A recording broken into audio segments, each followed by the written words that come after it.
يا سائلي عن مذهبي وعقيدتي، رزق الهدى من للهداية يسأل. اسمع كلام محقق في قوله. بسم الله الرحمن الرحيم. الحمد لله رب العالمين، والصلاة والسلام على نبينا محمد وعلى آله وصحبه أجمعين وبعد. السلام عليكم ورحمة الله وبركاته.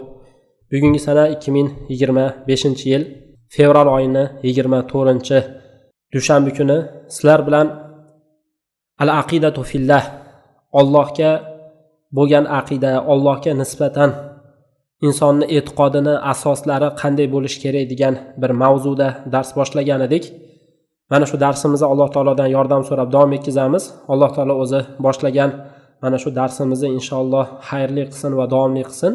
Chunki mana bu boshlagan aqidamiz, mana bu darsimiz al-aqidatu fillah, ya'ni Alloh haqidagi e'tiqod. Alloh haqida insonning e'tiqodi qanday bo'lishi kerak?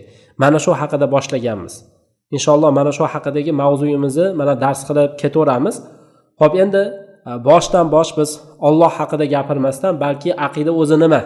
Mana shularda mana gapirib sekin-sekin kelyapmiz. Mana o'tgan safargi darsimizda o'zi aslida aqida o'zi nima degani o'zi? Mana lug'atdagi ma'nosi nima? Mana shu narsalarni va hamda mana shu aqida istilohda nima deyiladi? Mana shu narsalarni aytib o'tdik. Va hamda mana bu aqidada insonda tug'ilgan har xil savollarga javoblar bo'ladi. Ya'ni mana shu aqidada insonda tug'ilgan har xil savollarga javoblar bor. Masalan, insonda qanday savollar bo'lishi mumkin? Ya'ni insonda bo'ladigan savollar: men o'zi qaysi joydan keldim? Nimaga keldim mana bu dunyoga? Nima uchun Alloh taolo bizni yaratdi? Nima qilishimiz kerak? Mana shu narsalarda ya'ni inson tafakkur qiladi. Mana bu savollar kelishi tabiiy va hamda mana shu savollarga mana bu aqida mavzusida javoblar bor. Va hamda mana bu boshlagan aqidamiz bir katta bir mavzuiy, ya'ni keng bir suratda dars qilinadigan narsa. Endi qo'ldan kelgancha aytib, davom etib ketaveramiz inshaalloh. Demak, biz o'tgan safargi mavzuda birinchi fasl deyiladi, ya'ni birinchi mavzuga taalluqli bo'lgan mavzularni gaplashib chiqdik. Endi hozir mana ikkinchi mavzuga, al-fasl thani deyiladi, ikkinchi faslga kirishdik. Mana bu faslda aqidani iymonga va shariatga bo'lgan aloqasi, ya'ni aqida desak iymonga bog'liq joyi bormi? Aqida desak shariatga bog'liq joyi bormi? Mana shu narsaga hozir ishora qilamiz. Demak, birinchi bahsimiz shu. Ya'ni birinchi hozir gapiradigan narsamiz, birinchi masalamiz aqidani iymonga bog'liqligi. Demak, birinchi masala deb aytib ketaveramiz. Qarang, birinchi masala aqidani iymonga bog'liqligi. Alloh taolo o'zining kitobida iymon va iymon ahlini maqtagan. Mana quyidagi so'zi misol bo'ladi: qad aflahal mu'minun. Mu'minlar najot topdi degan. Demak, iymon ahlimi bular? Iymon ahli. Va hamda Alloh taolo ular haqida ulaika ala hudan min robbihim, ana o'shalar Alloh taolo tarafidan hidoyatda ular. Demak, hidoyat, ularning yo'lida hidoyat bor. Va ulaika humul muflihun, ana o'shalar najot topuvchi insonlar. Demak, mana bu hidoyatdagi odamlar, ular najot topadi. Va hamda ularga Alloh jannatni va'da qilgan. Ya'ni kimga? Mana shu iymon ahliga. Ulaika humul varithun allazina yarithunal firdausa hum fiha xolidun. Ana o'sha odamlar merosxo'r bo'lgan odamlar. Ya'ni shunday merosxo'rki, Firdavs jannatini meros qilib oladi va ular ana shu Firdavs jannatida abadiy qoladi. Firdavs jannatida abadiy qoladi. Demak, mana bu odamlarning, ya'ni mana e'tibor beradigan bo'lsak, mana shu hozir biz sanab o'tgan odamlar deganda, ya'ni iymon ahllari bular. Iymon ahlarini, ya'ni ular jannatda abadiy qolishi. Demak, Alloh taolo oyatda, Qur'oni Karimda iymon ahlini maqtayaptimi? Xo'p, endi iymon ahlini maqtagandan keyin masalan bu yerda aytilgan yo'qki, ya'ni aqida ahli deyilgan yo'q, misol uchun. Aqida ahli deyilmayapti-ku. Shuningizda, masalan, ana shuning uchun ham mana aqida ahli ular jannatda, aqida ahli unday, aqida ahli bunday deyilgan yo'q-ku. Demak, mana shu aqidani iymonga qanday bog'liqlik joyi bor? Shuningizda, qanday bog'liqlik joyi bor ya'ni. Endi Alloh taolo mana bu ahlini, o'z ahlini maqtagan iymon, u faqat aqidani o'zi emas. Faqat aqidani o'zi emas. Lekin bu aqida shunday narsaki, iymon qoidasini bizga namoyon qilib beradi. Iymon qoidasini. va iymon aslini ko'rsatib beradi.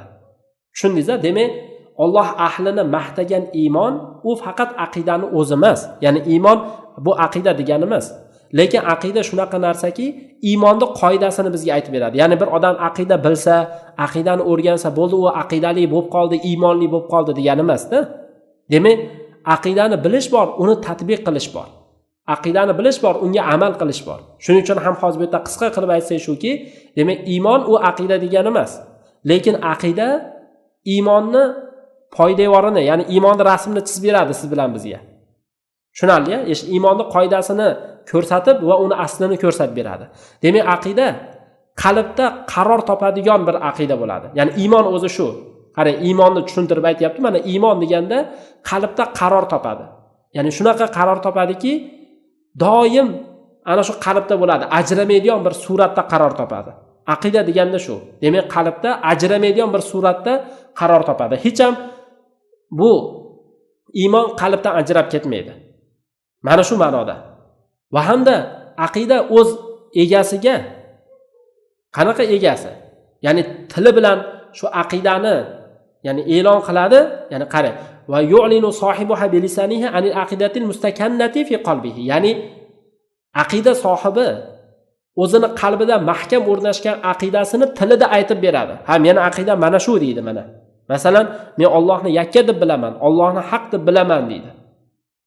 Mana shuni, ya'ni o'zini qalbida yashirgan aqidani tili bilan ochiqchasiga aytadi. Va hamda e'tiqodni nima qiladi? Tasdiqlaydi. E'tiqodni tasdiqlaydi, ya'ni mana shu ma'noda. Va hamda shu bilan birgalikda e'tiqodni tasdiqlaydi deganimiz, ya'ni e'tiqodni o'zi turib beradi, o'zi shu aytgan gapida. Va hamda mana shu aqidaga muvofiq amalini ham, ya'ni amal bo'lgan amal bilan so'zni ham tasdiqlaydi. Ya'ni ham e'tiqod ham so'zini, ya'ni men mana shu e'tiqodim mana shu deyish bilan mana bu aqidaga muvofiq nima qilib beradi? Mana o'zi tasdiqlab, o'zi mana shuni ro'yobga chiqarib beradi bizga. Ya'ni aqidada men mana shuman deyish bilan o'zini aqidasini haqiqatda ko'rsatib beradi. Demak, qalbda qaror topgan aqida va ochiq holatda uni hech vujudi bo'lmagan aqida, ya'ni aqida quruq, ya'ni nima deb aytilyapti? Mana qalbda qaror topsa-yu, lekin uni samarasi bo'lmaydigan bo'lsa, u bo'sh bo'lgan, zaif bo'lgan bir aqida bo'ladi. Aqida deb nomlanishga ham haqli bo'lmaydi. Biz ko'p insonlarni bilamiz, ular haqiqatni asl holatda biladi. Mana ko'p insonlarni ko'ramizki, ular haqiqatni o'zi asl holatda biladi. Lekin ular shu haqiqatni bilib, u uchun harakat qilmaydi, ya'ni aqidani qolibiga tushmaydi. Va o'zlarining hayotini shu aqidaga muvofiq o'tkazmaydi. Balki odamlar, insonlar o'zlari aniq bilgan haqqa e'tiroz bildiradi. Va hamda mana shu haqqa qarshi kurashadi. Mana iblis. Qarang, iblisning holatini qarang, ular katta haqiqatlarni yaqiniy suratda aniq bilardi. Allohni tanirdi, payg'ambarlarni va kitoblarni rost ekanligini bilardi iblis. Hozirgacha biladi. Lekin u iblis o'ziga qarshi, ya'ni o'zini nafsiga nazr qilib qo'ygan. Ya'ni iblis o'ziga o'zi va'da berdiki, o'zi bilib turgan haqqa qarshi kurashlik uchun o'ziga nima qildi? Nazr qildi. Va Fir'avn, mana Fir'avn Musa olib kelgan mo'jizalarni Allohning huzuridan ekanligini bilardi, lekin ana shularni inkor qildi, tan olmadi, inkor qilib tashladi. Xuddi Alloh taolo Fir'avnning haqqida, Fir'avnning jamoasining haqqida aytgani kabi, vajahadu biha wastayqanatha. Ular uni inkor qildi. Wastayqanat anfusuhum zulman va uluwa degani mazlum, ya'ni zulm bo'lib turib degani maqsad bu qat'iyan, ya'ni zulman, xohlasin xohlamasin, zulman va oliy bo'lib turib ularning nafslari unga bo'ysungan edi haqqa. Ya'ni haqni bular ich-ichidan bilgan. Mana shu ma'noda, ya'ni. Va hamda Musa Fir'avnga quyidagicha xitob qildi. Mana aytganki, qala laqad alimta ma anzalaha ulay illa robbus samawati val ardi basoir.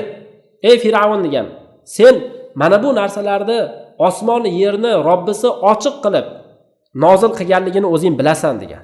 Ya'ni Fir'avnga mana bilasan deb turib aytdi-da. Endi ahli kitoblar ular biladi, Muhammad Robbisi tarafidan jo'natilgan zot ekanligini bilishardi-ku mana ahli kitoblar. Ya'rifunahu kama ya'rifuna abnahum dedi Alloh taolo. Ya'ni ahli kitoblar o'zlarini farzandini tanigandek taniydi uni deb turib aytganda. Lekin ular buni tan olmaydi. Ya'ni payg'ambarni payg'ambar deb tan olmaydi. Iymon keltirmaydi. Mana Abu Talibni Rasulullohga iymon keltirmaganligiga, Rasulullohga iymon keltirmadi-ku. Ya'ni iymon keltirmaganligini uzrini bayon qilib turib, Rasulullohga xitob qilgan Abu Talib so'ziga qarang, quloq soling. Abu Talib nima dedi? Va laqad alimtu bi anna dina Muhammadin min khayri adyanil bariyati dina laula al malamatu aw hadari masabbatin lawajadtani samhan bidaka mubina. Men bildim Muhammadning dini butun odamlarni, xalqlarni dinini ichida yaxshi haq din ekanligini. Agar malomat, haqoratdan qo'rqish bo'lmaganida meni mana shunda ochiq erkin holatda topgan bo'larding. Ya'ni odamlar meni haqorat qilib bir so'kib bu narsa demaganda men Muhammadning dinida yurgan bo'lardim deganda, ya'ni. Demak, iymon degani Alloh taoloni zaif tanishlik degani emas. Ya'ni iymon bir odamning iymoni bor degani, ya'ni bu degandan maqsad nima? Alloh taoloni bir zaif suratda bilib tanib qo'yishlik emas. Yoki bo'lmasa, ana shu iymon sohibi uni tan olishdan o'zini katta oladi degan bu bilishmas deyapti. Shunlarga qarang, yana takror aytaman. Demak, iymon u faqat bilishni o'zi emaski, qanaqa ya'ni bilish? Ma'rifata, ya'ni mujarrada ma'rifatin baridatin billah degani, ya'ni Allohni zaif holatda tanish. Ya'ni Allohni Alloh deb turib, hali u ism sifatlarini o'rganmaslikda, ya'ni barida degani shu zaif degan ma'noda. Yoki bo'lmasa, shunaqa bir ma'rifat emaski iymon, ya'ni ana shu sohibi, ya'ni shu ma'rifatni sohibi uni tan olishdan oliy bo'ladigan. Ya'ni bu degani qarang, shunday deb tushuntiryaptiki, ya'ni bu iymonni o'zi bu yerda faqat Allohni ozgina bilib qo'yish emas, yoki bo'lmasa shunaqa bilishki, ya'ni ana shuni bilishdan o'zini katta oladigan, ha men bilaman-da, o'zi bilmaydi-yu lekin bilaman-da deb turish emas. Yoki bo'lmasa ana shu aqidani hukmiga bo'ysunishni rad qilish emas. Balki mana bu iymon shunday bir aqidaki, mana shu aqidani qalbi unga rozi bo'lish kerak bo'lgan aqida. Ya'ni balki u insonning qalbi rozi bo'lgan aqida va uni tili bilan ochiq e'lon qiladigan, men mana shu meni aqidam deydigan aqida bo'ladi. Va Alloh taolo o'zi bergan, Alloh taolo yo'l qilib qo'ygan manhajiga rozi bo'lgan aqida bo'ladi. Shuning uchun ham salaf ulamolari aytganki, iymon deganda qalbdagi e'tiqod va tilda gapirish va rukunlarda amal qilish, ya'ni a'zolar bilan amal qilish deb aytgan. Demak, u qalbda ham bo'ladi, e'tiqod bo'ladi va tilda ham gapirish bo'ladi. Ha, men mana shu meni e'tiqodim deb gapirish bo'ladi va yana shu bilan birgalikda arkonlarga amal qilish bo'ladi. Tushundingiz? Arkonlarga amal qilish degandan maqsad nima ekan? Ya'ni arkonlarga amal qilish, arkonlar bilan amal qilish degani, ya'ni inson amal qilishi, a'zolari bilan amal qilishi. Demak, e'tiqod insonni hamma joyida namoyon bo'lib turish kerak degan ma'noda-da. Tushundingiz? Mana shu ma'noda ya'ni. Xo'p, yana bu yerda qo'shimcha qilib aytgan ekan, mana bu butun salaflarning ommasini so'zi. Ya'ni butun salaflar mana shu so'zni aytgan. Ya'ni aqida, iymon deganda insonni ham qalbida e'tiqod bo'ladi, ham tilida, ham a'zolarida bo'lish kerak, amal ham bo'lish kerak-da. Mana butun salaflarning hammasini so'zi. Ya'ni jumladan 3 ta Imom Ahmad, Malik, Shofiylarning so'zi. Lekin Imom Abu Hanifa rahimahulloh xilof qilib aytganki, iymon deganda e'tiqod va nutuq deb turib aytgan. Amal bo'lsa iymonni lavozimlaridan, lekin iymon atamasiga amal kirmaydi deb turib aytgan. Boshqa bir firqalar bo'lsa, yo iymon faqat tasdiqni o'zi deb aytgan. Endi ulamolar raddiya bergan bu narsaga. Valavlam yakun ma'hu qawlun va amal, agar so'zi ham amal ham bo'lmaydigan bo'lsa ham degan. Bu endi Jahmiylarda, Ash'ariylarda mazhabi va hamda Karromiyalar bo'lsa iymon faqat so'z deb aytgan. Karromiya degan toifa bo'lgan va ularga raddiya berishlik bu biz aslida ishora qilgan narsadan o'zi ma'lum deb aytib qo'yapti. Ya'ni yuqorida biz mana aytib o'tdik-ku, ana shu yozilgan so'zlarda o'zi ma'lum demoqchi-da, bu yerda shu qo'shimchasini qo'shib qo'yibdi ya'ni. Xo'p, endi ikkinchi bahsga o'tamiz, ya'ni ikkinchi masalaga. Yuqorida biz hozir iymon degan narsa aqidaga bog'liqlik joyini aytib o'tdi. Ya'ni qisqa qilib aytilganda shuni aytdiki, mana yuqorida o'zi bir qoida sifatida aytib o'tdi-ku, ya'ni iymon desa aqida degani emas. Lekin aqida bizga bu iymon manaqa bo'ladi, manaqa bo'ladi, manaqa bo'ladi deb, ya'ni go'yoki relsga tushirib beradi-da. Masalan, mana poyezdda relsi bo'ladi-ku. Shu yo'lga tushirib beradi. Aqida mana bu yo'ldan ketgan deb sizga bir qolipni o'rgatib qo'yadi. Siz ana shu yo'ldan ketasiz, amal qilasiz, keyin iymon sizning qalbingizga kelib joylashadi. Tushundingizmi? Mana shu ma'noda. Ya'ni xuddinki siz bir yo'lga tushib yurib, to'g'ri mana shu joydan ketsen, manzilga yetib borasan degandek, ya'ni xuddi shunaqa aqida mana shu yo'lni ko'rsatib beradi. Siz ana shu yo'lga tushib ketsangiz, go'yo iymonni ushlab ketgandek bo'lasiz. Tushundingizmi? Xuddinki hozir manaqada, mana bitta joyga borishlik uchun telefonimizdan masalan nima bo'ladi-ku, aynaqa местоположение deb qo'yadi, lokatsiya. Ana shunaqa narsani bitta ochib ketaverasiz masalan. Ketaverasiz, ana shu sizni qo'lingizda turgan telefon go'yoki bu nima deb turib aytiladi, ya'ni mana shu yo'lga tushib olasan, ketaverasan. Mana bizga mana aqida xuddi shunaqada, ya'ni yo'lni ko'rsatib beradi. Siz endi ana shundan tushib to'g'ri ketadigan bo'lsangiz, manzilga yetib borasiz. Demak, aqida shunaqa narsa ekanda. Demak, ana shu aqida siz bilan bizga iymonning yo'lini ko'rsatib beradi. Biz ana shu yo'ldan ketib manzilimizga yetib olamiz. Xo'p, endi bu yerda ikkinchi masala bor.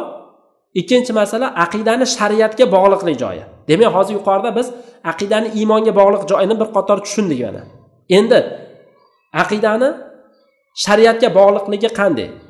Endi iymon yuqorida zikr qilib aytib o'tganimiz kabi ikkita sharti bor. Shu ikkita sharti nima deb aytiladigan bo'lsa, qani ikkita sharti, ya'ni iymonning ikkita sharti bor. Ikkita yarim, bu yerda shatron deb aytibdi. Ikkita sharti deyapman. Shatron degani, ya'ni ikki bo'lagi bor. Aqidani ikki bo'lagi bor-da. Buni qanday qilib tushuntirsak bo'ladi? Misol uchun qarang. Bitta katta bir o'rtada anhor bo'ladi. Bilamiz-a? Anhorda o'rtasiga ko'prik qo'yiladi. Shu ko'prikni u tarafini uchini bog'lab qo'yish kerak bo'ladi, bu uchini bog'lab qo'yish kerak bo'ladi. Xuddi shu o'rtada masalan bitta anhor bo'ladi, o'rtaga ko'prik qo'yasiz, u uchini bog'laysiz, bu uchini bog'laysiz. Demak, shu ko'prikni u o'rtada turadi. Hozir bu yerda iymon xuddi shunaqa narsa. Iymon xuddi bir o'rtada turadi, uni ushlab turadigan u burchagi bor va ushlab turadigan bu tarafi bor. Ya'ni iymonning ikkita tarafi bor. Ana shu iymon ikkita tarafi, bittasi so'z deyiladi, bittasi amal deyiladi. Ya'ni inson so'z e'tiqodi bilan bir tarafini ushlab tursa, amali bilan ikkinchi tarafini ushlab turadi. Xuddinki mana shu nima deb turib aytamiz? Mana hozir aytganimizdek, bitta daryo bo'ladi. Daryo, uni ustiga ko'prik o'rnatilgan bo'ladi. Ikkita tarafi bog'lab qo'yiladi mahkam. Demak, shuni aytayaptiki, mana iymon yuqorida aytib o'tganimizda ikkita bo'lagi bor. Shu ikkita bo'lagi mana aqida u. Top-toza, qalbda mustahkam o'rnashgan aqida bo'ladi va hamda a'zolarda zohir bo'lgan bir amal bo'ladi. Mana bu ikkinchi tarafi. Birinchisi u qalbda, tilda bo'ladi, ikkinchisi a'zolardagi amal u. Agar ikkita shu rukunda bittasi yo'q bo'lsa, iymon ketib qoladi yoki putur yetadi iymonga. Yo iymon ketadi, ya'ni inson kofir bo'lib ketishi mumkin yoki putur yetadi. Demak, shu ikkita tarafning o'rtasini bog'liqligi juda ham mustahkam. Hozir aytganimizdek-da, masalan bitta nima bor? Ana shu daryo bor, chuqur daryo, ustiga ko'prik o'rnatib qo'yiladi. Ko'prikni u tarafini ham bog'lanadi, bu tarafini ham bog'lanadi. Ya'ni iymon xuddi shunaqada. Bir tarafini bo'shatib yorsangiz, u ko'prikdan o'tishning imkoni bo'lmaydi-ku. Bu yerda tushib ketadi ko'prik. Yurishga yaroqli bo'lmaydi. Masalan, xuddi shunaqada bir odam men mo'minman deb aytish bilan musulmonman deb aytsa-yu, lekin amal qilmasa, u ana shu ko'prik tushib ketgan bo'ladi pastga. Ya'ni u iymon bo'lishga yaramaydi. Xuddi shunaqa amal qilaversa, lekin o'zini mo'min demasa, bu holatda ham foydasi yo'q. Tushundingiz-a? Mana shu ma'noda. Demak, iymonning misoli xuddiki yerni, pokiza yerga tomir ortgan, ya'ni tomirlari bilan ich-ichiga kirib ketgan pokiza daraxtga o'xshaydi.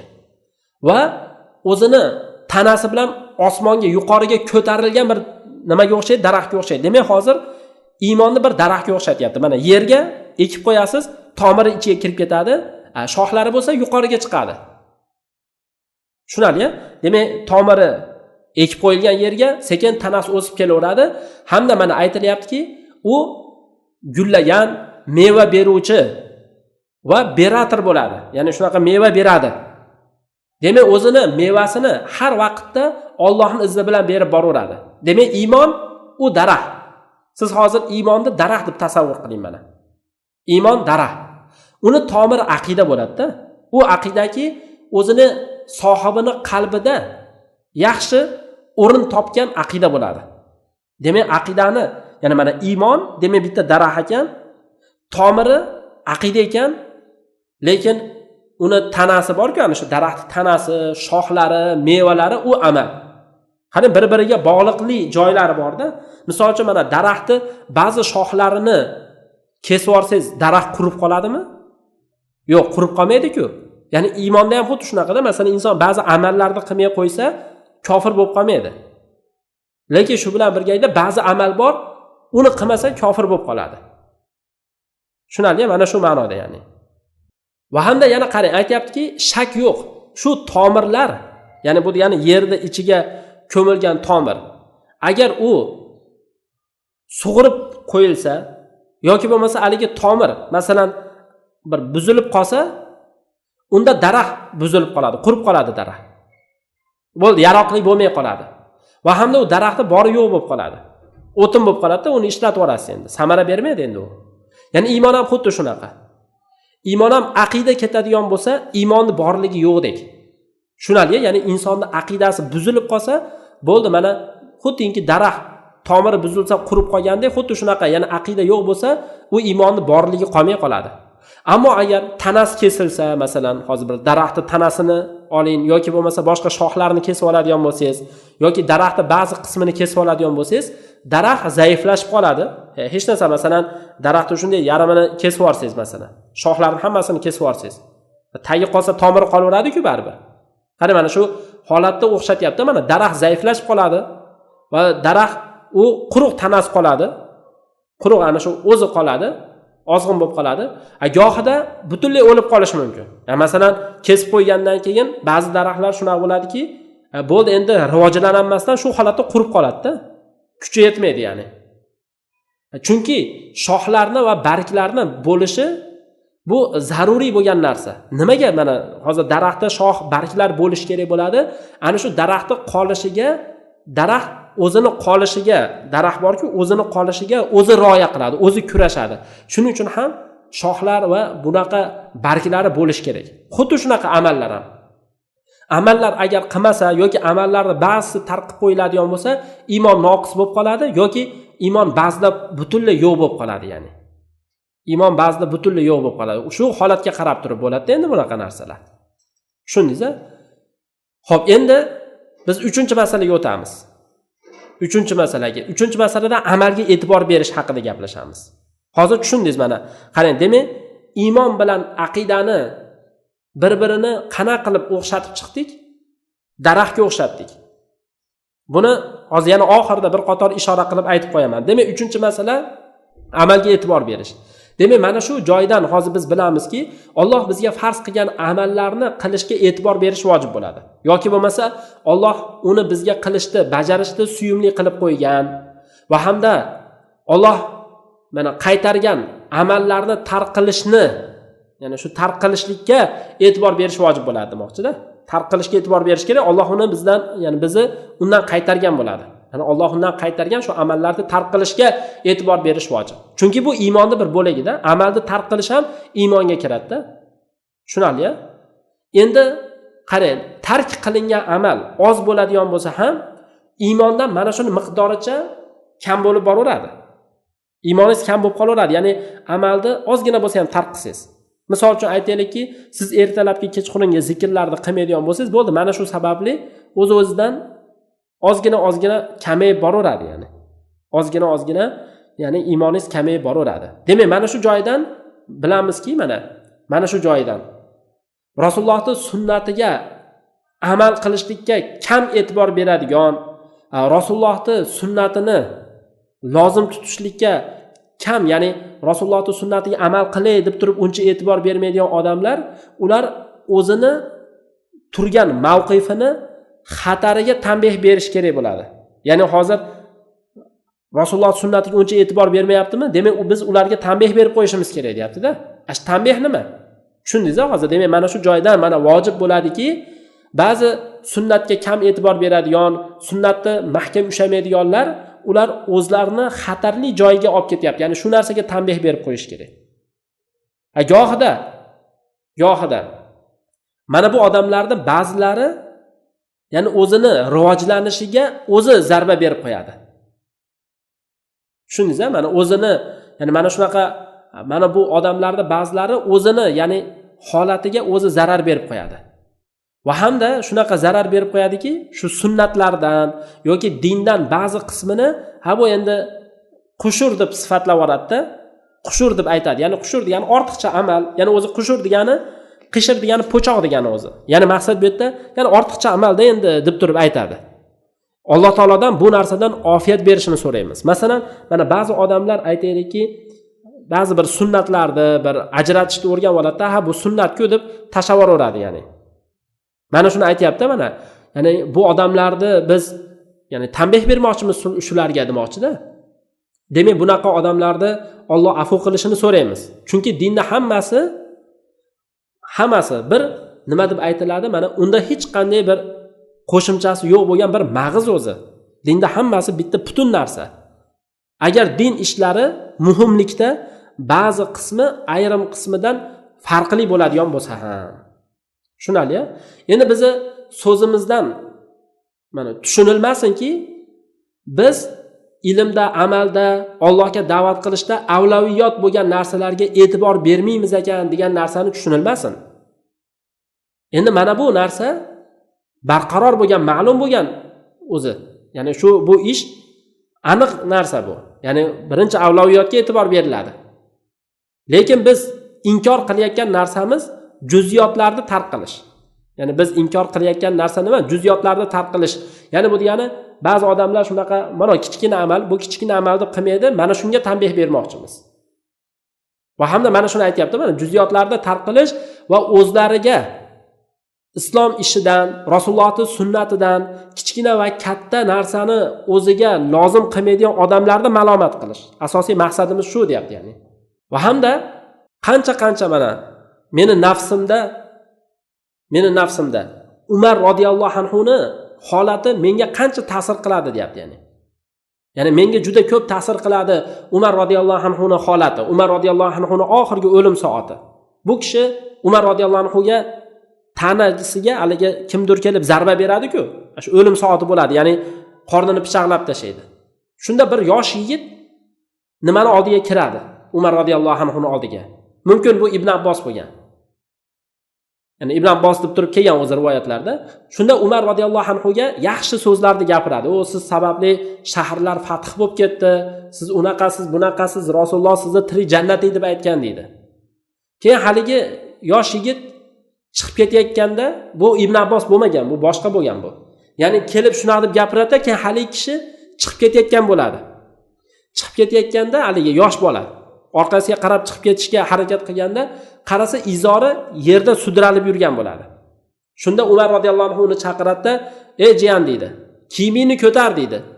"Seni kiyimingga ham tozaroq bo'ladi, ya'ni kiyimingni ko'tarib yursang, kiyiming ham toza bo'ladi va Robbing uchun taqvoliroq bo'ladi. Chunki kiyimini kimda-kim to'pig'idan pastda qilib yursa, u jahannamda" degan rivoyat kelgan-ku. Shuning uchun ko'tar kiyimini deganda. Endi bizga kerak bo'lgani qarang. Ana shu Umar radhiyallohu anhu ni boshiga tushgan o'lim holati.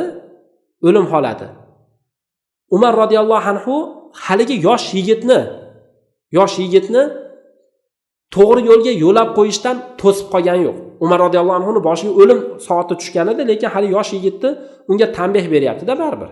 Uni aql, buni aql deb turib. Demak, ko'p insonlar bugungi kunda shu arzimas amal-ku deb, ya'ni oddiy bir amaldan deb hisoblaydigan narsaga tanbeh berib ketyapti.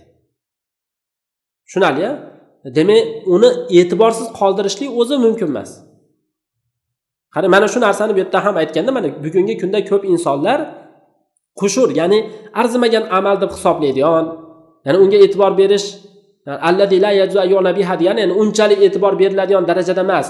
Unga e'tibor berish joiz bo'lmaydigan bir insonlarning ko'plari bugungi kunda, ya'ni ozroq bir, ya'ni ozgina amal deb yoki uncha e'tibor bermaydigan amal deb shu hisoblaydigan narsaga Umar radhiyallohu anhu e'tibor berib, boshiga tushgan o'lim holati mana shu yosh yigitni to'g'ri yo'lga yo'lab qo'yishlikdan hech Umar radhiyallohu anhu ni to'xtatib qo'ygan yo'q, balki ana shu joyda gapiryapti-da. Bizga kerak bo'lgan narsa shu, ya'ni. Demak, asosiy bu yerdagi holatga e'tibor beradigan bo'lsak, ya'ni nimaga bu yerda ishora qilyapti? Amalga e'tibor berishimiz kerak. U kattami kichkinami farqi yo'q. Bu o'zi aslida biz o'rganadigan shu aqidamizning samarasida. Tushundingizmi? Mana shu ma'noda. Ya'ni biz o'rganadigan aqidani samarasi. Demak, aqidani bu iymonga, shariatga qanday bog'liqligi joy bor ekan desa, demak, iymon o'zi shariat iymon deb aytiladi, shariat amal deganida. Yoki umumiyroq qilib aytsa ham bo'ladi, lekin buni fuqaholar shunaqa qilib ajratgan. Demak, hozir aqida u go'yo bir daraxtga o'xshaydi. Yoki iymonni daraxtga o'xshataylik. O'zi yuqorida aytgandek, mana iymon bir daraxtga o'xshaydi. Daraxtning tomiri u aqida bo'ladi.